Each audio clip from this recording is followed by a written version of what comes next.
नमस्कार, आप देख रहे हैं देश प्रदेश और आपके साथ मैं हूं दिव्यदर्शनी। सीधे रुक करेंगे कार्यक्रम का, जहां नयार उत्सव 2024 का आयोजन हो रहा है, जिसमें मुख्यमंत्री पुष्कर सिंह धामी ने शुभारंभ किया है और स्वास्थ्य मंत्री डॉक्टर धन सिंह रावत भी मौजूद रहे। पौड़ी गढ़वाल में ये कार्यक्रम का आयोजन किया जा रहा है और आप देख सकते हैं जहां पर एग्जीबिशन का अवलोकन कर रहे हैं मुख्यमंत्री पुष्कर सिंह धामी और जानकारी भी ले रहे हैं। तमाम विभागों के स्टॉल्स यहां पर लगाए गए हैं। नयार उत्सव है जिसका शुभारंभ यहां पर हुआ है। कल डीएम ने इस उत्सव का स्थलीय निरीक्षण किया था, जो तैयारियां की जा रही थी, और उसका शुभारंभ आज मुख्यमंत्री पुष्कर सिंह धामी ने कर दिया है।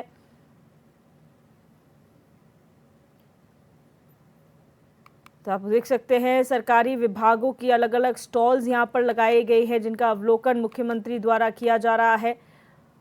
और पौड़ी गढ़वाल का ये पूरा कार्यक्रम है।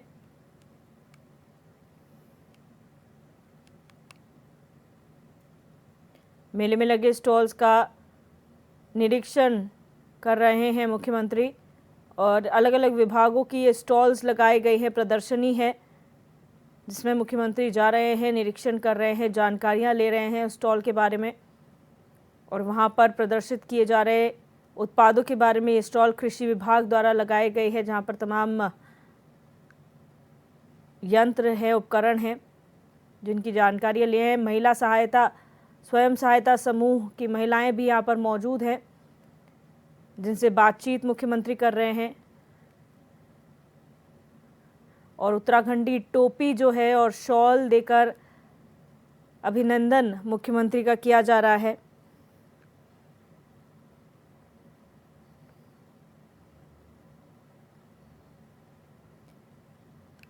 और महिलाओं को प्रोत्साहित करने के लिए उत्तराखंड सरकार कई सारे कार्यक्रम चला रही है, और उन्हीं के तहत उन्हें प्रोत्साहित किया जा रहा है, चाहे हस्तशिल्प के क्षेत्र में हो, कारोबार के क्षेत्र में हो, या फिर बागबानी उद्यानी के क्षेत्र में हो। महिलाओं को प्रोत्साहित करने के लिए कई कार्यक्रम चलाए जा रहे हैं। और ये स्टॉल महिला सहायता समूह द्वारा लगाए गए हैं, और तमाम स्टॉल्स में जो कर्मचारी अधिकारी हैं वो मुख्यमंत्री का स्वागत कर रहे हैं पुष्पगुच्छ देकर।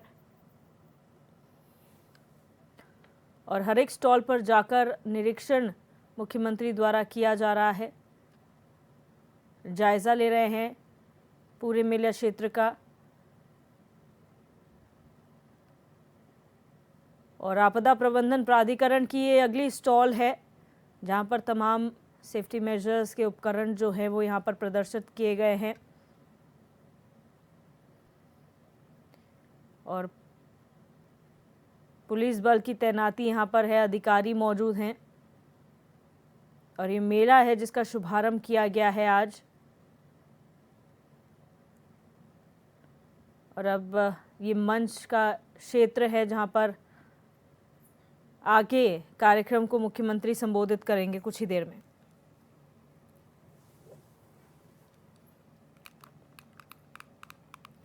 तो आपको बता दें, ये कार्यक्रम जो है पौड़ी गढ़वाल में आयोजित किया जा रहा है, जिसमें मुख्यमंत्री पुष्कर सिंह धामी सम्मिलित हुए और उन्होंने शुभारंभ किया। बढ़ते आगे, देहरादून में उत्तराखंड क्रांति दल की तांडव रैली शुरू हो चुकी है। आपको बता दें, यूकेडी के कार्यकर्ता परेड ग्राउंड से मुख्यमंत्री आवास पहुंचकर अपने मूल निवास भू कानून जैसे कई मांगों को लेकर घेराव करेंगे। इस रैली में प्रदेश भर के यूकेडी के कार्यकर्ता शामिल होंगे।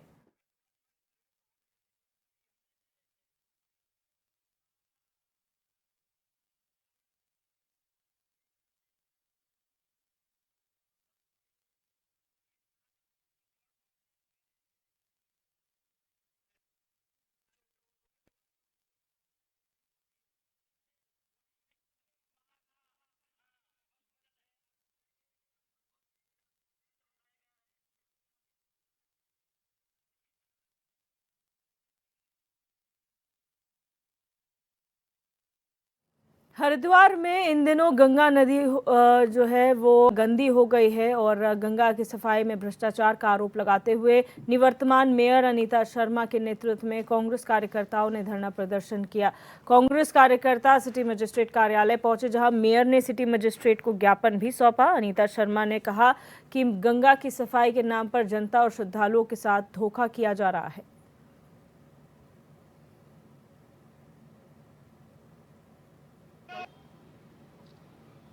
उसके विरोध में यहाँ पर पूरे शहर में यही हल्ला रहता है कि भाई जो है खनन हो रहा है और जो है लोगों की अब अधिकारियों की चांदी होगी, है ना, अधिकारियों की, मंत्रियों की, नेताओं की।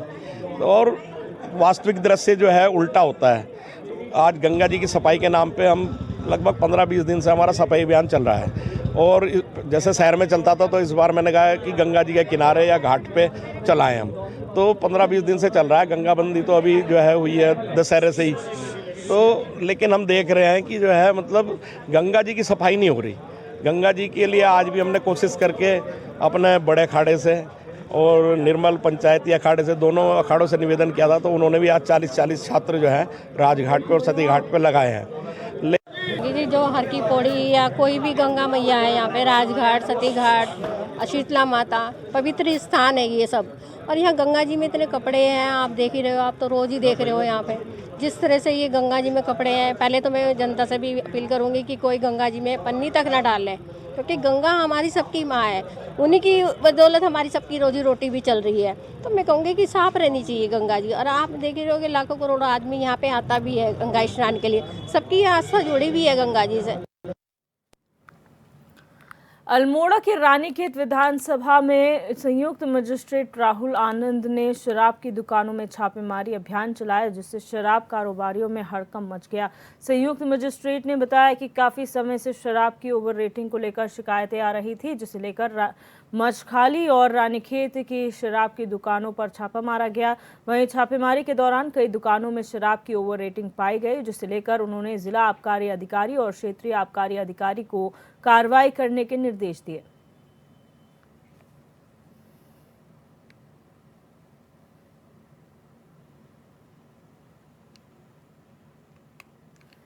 शराब की दुकानें जो 3 है, तीनों जगह पे छापेमारी की गई तथा स्वयं मेरे द्वारा जो है तीनों जगह पे खरीदारी की गई।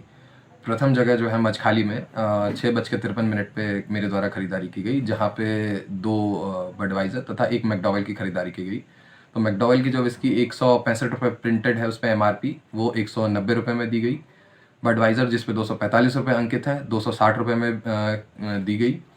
दूसरी जो रानीखेत में देसी शराब की दुकान है, वहाँ पे जो गुलाब करके एक क्वार्टर मिलती है, तो वो उसकी प्राइस 85 रुपये है, उसे 100 रुपये में दिया गया। इसके उपरांत जो अंग्रेजी शराब की दुकान रानीखेत में है, वहाँ पे बकार्डी लेमन जो है विस्की रम जो है, उसमें 455 की जगह 480 रुपये में बेचा गया तथा ट्यूबॉर्ग जो है वो 195 की जगह 210 रुपये में बेचा गया। हरिद्वार जिले के रोशनाबाद स्थित आपदा प्रबंधन हॉल में बैठक का आयोजन किया गया। बैठक में सामाजिक न्याय और अधिकारिता मंत्रालय की सेंट्रल मॉनिटरिंग कमेटी के सदस्य भगवत प्रसाद मकवाना ने मैनुअल स्कैवेंजर्स एक्ट पर चर्चा की। अधिकारियों के साथ चर्चा करते हुए मॉनिटरिंग कमेटी के सदस्य ने निर्देश दिए कि वो इस एक्ट का पूरा अध्ययन कर पात्र व्यक्तियों को मिलने वाले सरकारी लाभ को तुरंत पहुंचाएं। बैठक में MNA वरुण चौधरी और अपर जिलाधिकारी PL शाह भी मौजूद रहे।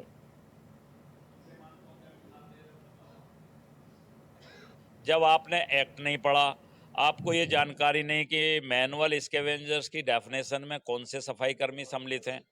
भारत सरकार की जो गाइडलाइंस हैं, एक्ट जो कहता है उसके अनुसार जो व्यक्ति शुष्क शौचालयों को साफ करता हो, खुले नाले नालियों की सफाई करता हो, सीवर और सेप्टिक टैंक की सफाई करता हो, रेलवे ट्रैक की सफाई करता हो, ये सब लोग मैनुअल स्कैवेंजर्स डेफिनेशन में सम्मिलित हैं। तो ऐसा इन्होंने कोई प्रयास नहीं किया है। सीवर और सेप्टिक टैंक की सफाई भी मैनुअली होती है, आदेश जबकि मशीनों से कराने के। जल संस्थान में ऐसे अनेकों ठेकेदार हैं जो मैनुअली सीवर और सेप्टिक टैंक की सफाई कराते हैं। लोहाघाट क्षेत्र में रहने वाले वैभव कांडपाल के एसडीएम बनने पर रामलीला कमेटी अध्यक्ष जीवन सिंह मेहता के निर्देश पर रामलीला मंच में सम्मान समारोह आयोजित किया गया, जिसमें पीसीएस वैभव कांडपाल समेत उनके माता पिता को शॉल उड़ाकर सम्मानित किया गया। सम्मान समारोह में कमेटी अध्यक्ष जीवन सिंह मेहता और अन्य वक्ताओं ने कहा कि लोहाघाट क्षेत्र में रहने वाले वैभव ने अपनी कड़ी मेहनत से पीसीएस परीक्षा पास कर उत्तराखंड में दूसरा स्थान हासिल किया। ये एक बड़ी उपलब्धि है, साथ ही पूरे लोहाघाट क्षेत्र के लिए गर्व का विषय है।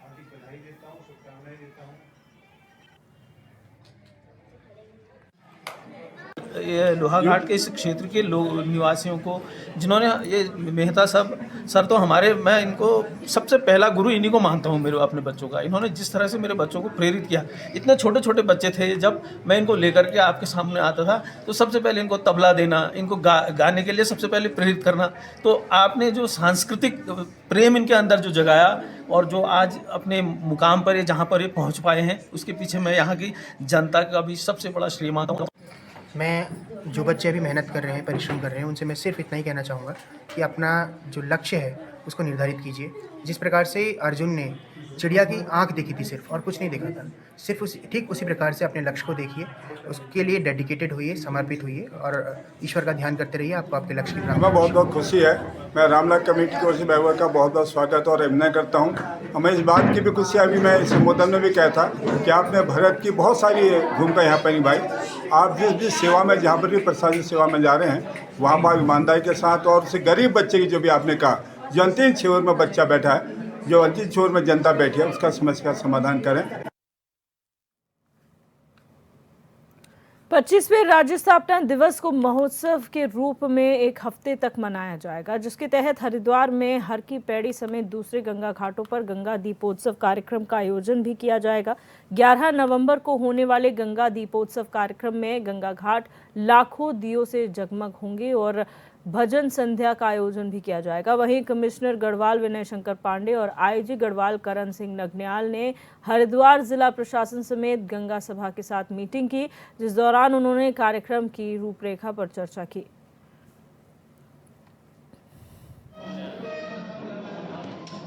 हम सभी भली भांति जानते हैं कि उत्तराखंड राज्य स्थापना के 24 वर्ष पूरे होने जा रहे हैं और उत्तराखंड राज्य 25वें वर्ष में प्रवेश कर रहा। तो इस बार माननीय मुख्यमंत्री जी का बड़ा ही स्पष्ट निर्देश था कि ये जो हमारा उत्तराखंड राज्य स्थापना का जो महोत्सव है वो पूरे एक सप्ताह कार्यक्रम चलेगा और उसी कड़ी में हरिद्वार में 11 नवंबर को एक गंगा दीपोत्सव कार्यक्रम का आयोजन किया जाएगा, जिसमें बड़े पैमाने पर हमारे जितने भी घाट हैं उनको सब दीप से प्रज्वलित किया जाएगा। कि आगामी 11 नवंबर को हरिद्वार में एक भव्य गंगा दीपोत्सव का कार्यक्रम किया जा रहा है, जिसमें हरिद्वार के जो सभी घाट हैं वो दियों से प्रकाशमान होंगे और एक साथ लाखों दिए हरिद्वार में प्रज्वलित किए जाएंगे। माँ गंगा की आराधना की जाएगी और साथ ही साथ हर की पौड़ी के मालवीय द्वीप पर एक भव्य भजन संध्या का भी आयोजन किया जाएगा और प्रशासन, सभी सामाजिक संस्थाएं, सिडकुल और जो भी हरिद्वार के शहरवासी हैं वो इस भव्य आयोजन में शामिल होंगे। ब्रेक के बाद आप सभी का एक बार फिर से स्वागत है। रुक करेंगे खबरों का। सीएम योगी आदित्यनाथ का मिशन रोजगार लगातार जारी है। इसी क्रम में गुरुवार को सीएम योगी ने लखनऊ स्थित लोक भवन सभागार में आयोजित नियुक्ति पत्र वितरण कार्यक्रम में प्रतिभाग किया, जहां सीएम ने यूपी SSSC की ओर से चयनित 1526 ग्राम पंचायत अधिकारी, ग्राम विकास अधिकारी समेत 64 समाज कल्याण पर्यवेक्षकों को नियुक्ति पत्र वितरित किए। इस मौके पर सीएम के साथ मंत्री असीम अरुण समेत मंत्री ओम प्रकाश राजभर भी मौजूद रहे।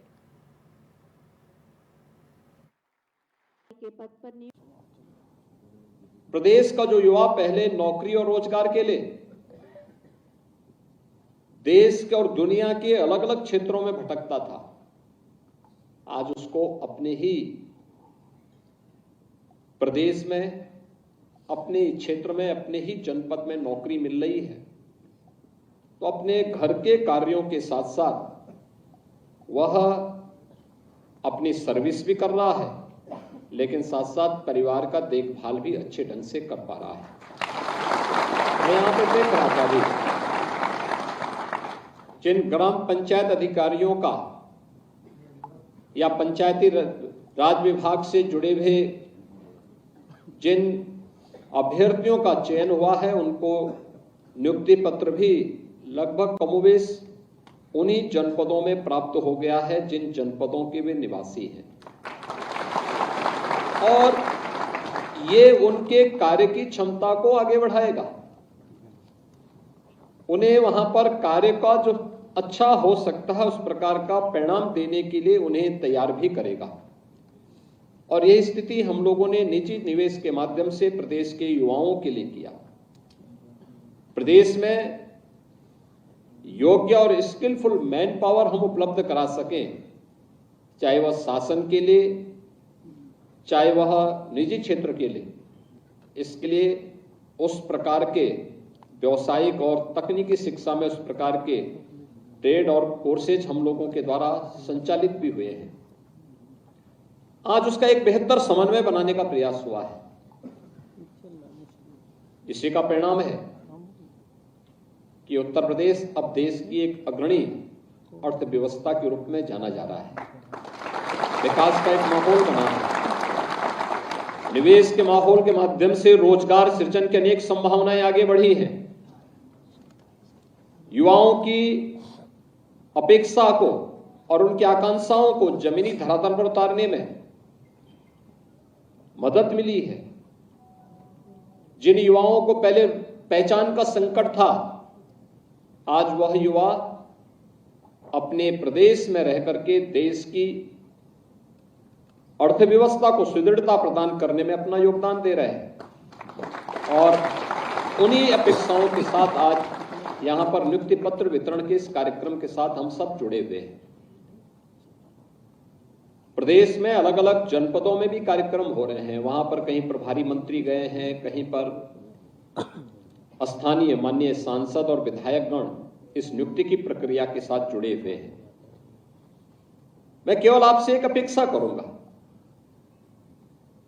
आप में से हो सकता है कुछ अभ्यर्थी होंगे जिन्होंने 2017 के पहले भी आवेदन किया होगा। उस समय भी सक्षम और समर्थ होने के बावजूद भी आपका चयन इसलिए नहीं हुआ होगा क्योंकि आपकी पहुंच नहीं थी। आपके माँ बाप या अभिभावक के पास इतना पैसा नहीं था कि वे पैसा दे करके उस समय नियुक्त हो सके। और परिणाम क्या होता था कि सब कुछ होने के बावजूद भी आपको चयन की प्रक्रिया से बाहर कर दिया जाता था।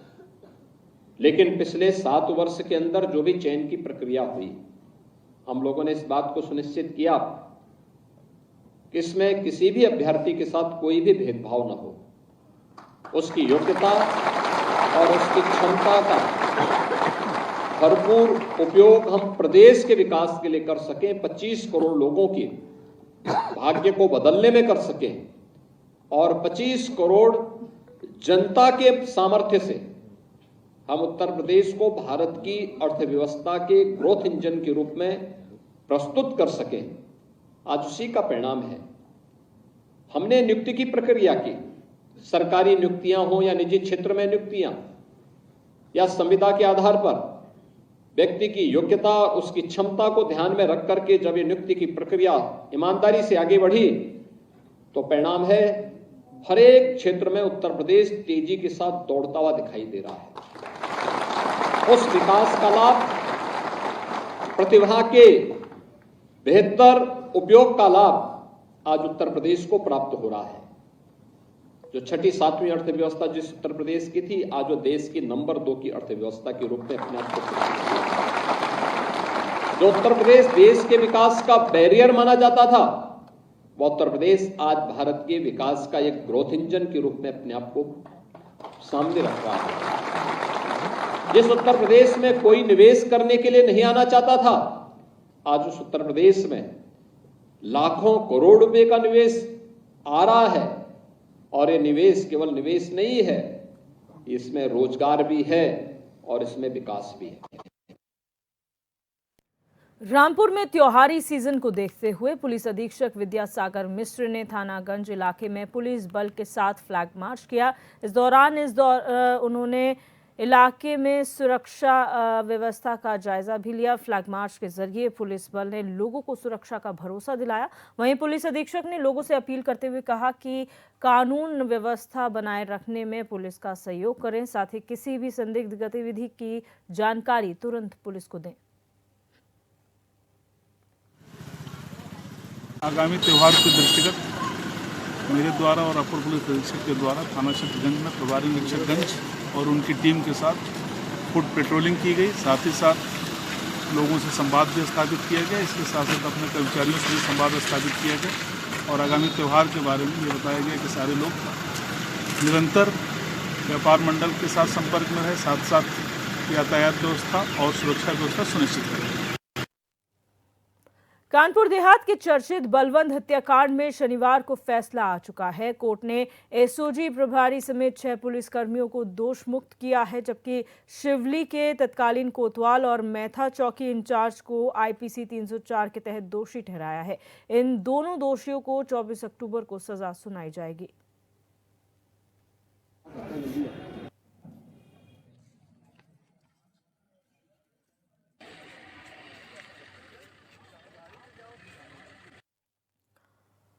मुजफ्फरनगर में भड़काऊ पोस्ट को लेकर बुढ़ाना कस्बे की एक मीटिंग आयोजित की गई, जिसमें महिलाओं ने शासन प्रशासन से अपील करते हुए कहा कि इस पूरे मामले में किसी भी निर्दोष व्यक्ति पर किसी तरह की कोई कार्रवाई न हो। जो दोषी हैं उन्हीं पर कार्रवाई की जाए। साथ ही उन्होंने बुढ़ाना की जनता से भी क्षेत्र में शांति बनाए रखने की अपील की है।